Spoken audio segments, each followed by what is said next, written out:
Hi everyone, so it's been a while since I've done a video that has been a full review about a certain product. I tend to only do reviews on my blog, but I thought it would be interesting and fun to kind of do a little bit of a review on here today. And the product I'm going to talk about is the new Revlon Nearly Naked foundation.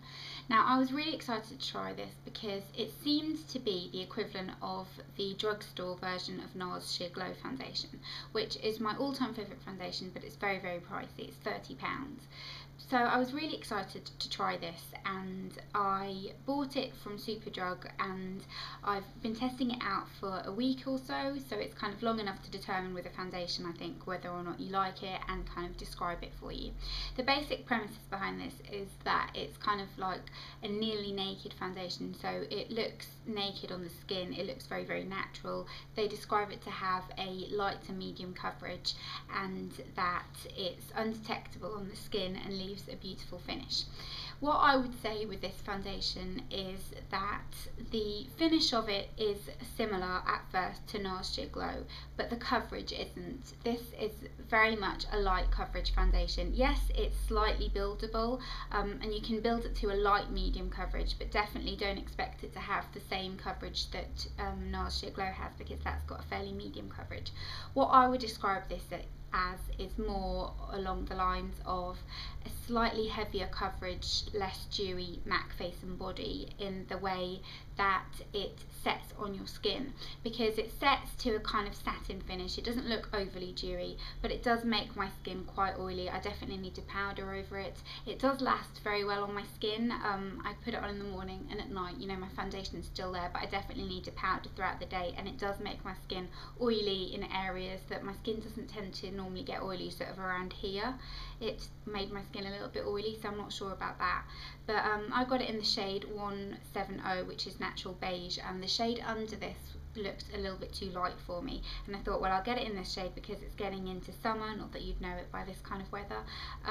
It's getting into summer, so I would need a kind of slightly darker shade anyway, and I'm not wearing any fit tan on my face today, and this colour works fine for me. As you can see, it kind of blends fine. I haven't got any dodgy necklines and that kind of thing, and I think that the reason for that is because the formula is quite sheer, that the coverage isn't amazing. So if you did go a shade slightly darker than you needed to, it wouldn't show up because of the formula. Now, in terms of shades, they do have a fair selection of shades. For very, very pale skin, I did notice that the shades looked quite pink toned, and Revlon are normally quite good at kind of having a decent selection of pink tones and yellow tones, but I did notice that the pale ones did look very, very pink toned. So that's something to bear in mind. In terms of price, I paid £6.99 for this when it was on offer. Its normal price is £8.99, I believe, which is very, you know, affordable. £9 for a drugstore foundation is reasonable. I know Revlon are kind of on the higher scale drugstore products anyway, but I've been using this Sedona lace brush to apply it with. I've got a full review of these brushes, so I'll try and link that in the down bar, because it's quite dense, so you can kind of build a heavier coverage. I did try it with my hands, and I didn't really like it with my hands, but I would say that if you've got quite oily skin, you definitely need a primer and a powder over this. And the finish it gives at first is really, really beautiful, but how it settles on my skin, I'm not 100% sure that I like. It kind of just looks a little bit oily, and I definitely don't think that it's kind of totally undetectable. It's natural looking, but you can still see that you've got foundation on. If you look very, very closely, which is what I tend to do if I'm testing out a foundation, I'll look in like a magnifying mirror and really study it. So you can see that your foundation is on there. It's not 100% kind of undetectable like they say, but it is quite natural looking. And I don't know, I just had really, really high hopes for this foundation, and I think if it had a slightly heavier coverage, I'd be a little bit more impressed with it, because I'm going to insert a clip in a minute of me applying it, because I wanted you to see kind of the coverage it gives and what it looks like on the skin and how it applies and that kind of thing.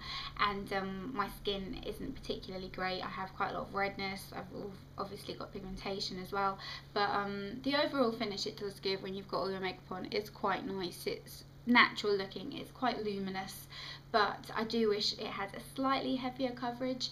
But as I said, I think it's more comparable to MAC Face and Body in terms of the fact that once it settles into your skin, you can kind of feel it on your skin, and it can get kind of a little tacky when you touch it after it's been on your skin for a little while.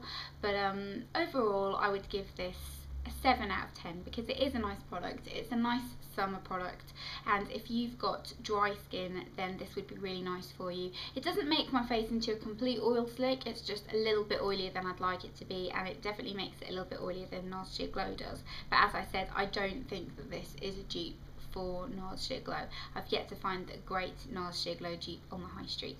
But overall, 7 out of 10. It's a nice foundation, and I'm going to insert the clip of me applying it for you. So this is what my skin looks like with no makeup on at all, and you can see that I've got quite a bit of redness on my chin, around my nose.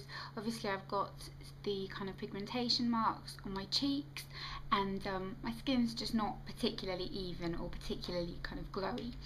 So I'm going to take the foundation and I'm going to just put some onto my finger. I don't like applying this onto the back of my hand because it hasn't got a pump, so it just tends to go everywhere. So I like to just get a little bit on my finger and apply it kind of to the centre of my face first. And then I'm using the Sedona Lace, I can't remember what this is called, I'll link it in the down bar, but it's the 480 brush. I think it's like the round top powder brush, to just gently buff it into the skin.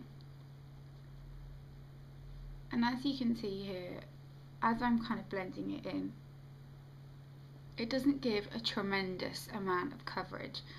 I did apply only a small amount, obviously, and it just kind of evens out a little bit, but it doesn't give a tremendous amount of coverage. I then go in with a little bit more, again concentrating onto the areas where I need the most coverage. And just sort of dot it in before blending it, so just kind of try and get a little bit more coverage first.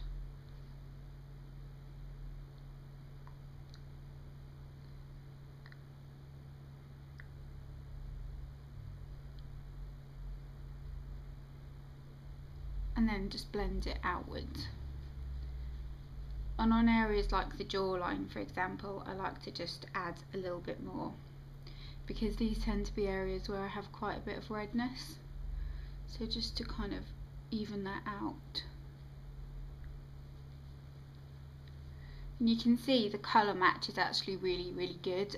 It looks a lot darker in the bottle than it kind of transferred onto the skin, but I think that's to do with the formula, because it's so sheer that it kind of just melts away into the skin.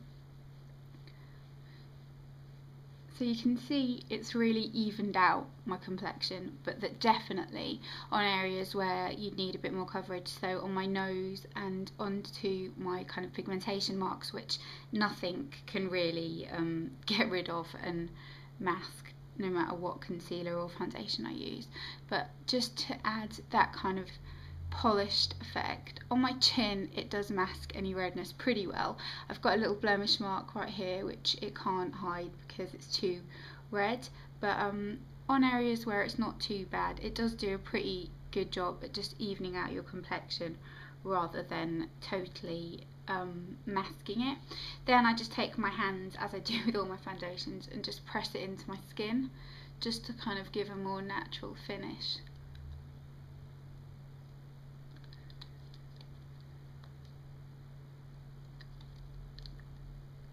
And that is what it looks like. And as you can see right there, it does eventually give quite a nice finish. It doesn't kind of cover everything. You would need to then go in and conceal any areas.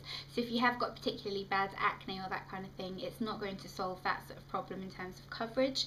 But it's a very nice spring summer type of foundation, and you can see that the colour match is actually really good once it blends into the skin, so I wouldn't worry too much about getting the perfect colour match with it, because as I said, the tones can be a little bit off.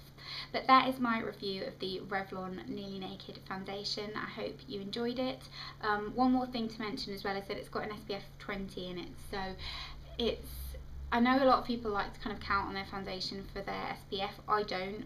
think that you should, but you should definitely be aware of that in case of flash photography and that kind of thing. It's got an SPF of 20, which is fairly high for a foundation. They tend to be around the 15 mark normally, but yeah, it's a nice product. I'm not absolutely blown away by it, and I would love to know your opinions on it, because I feel with foundation a lot of it just depends on your skin and how it reacts to things. So I'd love to know what your opinions are on the subject, and don't forget to like the video if you enjoyed it, and I will see you soon. Bye.